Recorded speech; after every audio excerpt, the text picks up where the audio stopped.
Self-image and identity. Who are you online?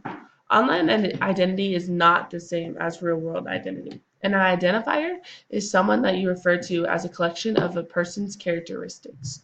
Well, how do you protect yourself from digital identity? Well, number one, keep your passwords private. Don't share them with anyone. And also, when it comes to your personal stuff, keep that personal. It does not belong online. And also, when it comes to emails, make sure that you're not getting a lot of unwanted emails or spam emails because you have to make sure that the emails you're getting are the ones that you actually are wanting to get. And also, when it comes to online video games, people can make their own avatars, and is that really them?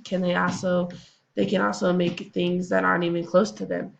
So try to stick to safe sites that are restricted within having like the actual age that you need to have, and know that whatever you put online will stay online forever, even if you try to delete it.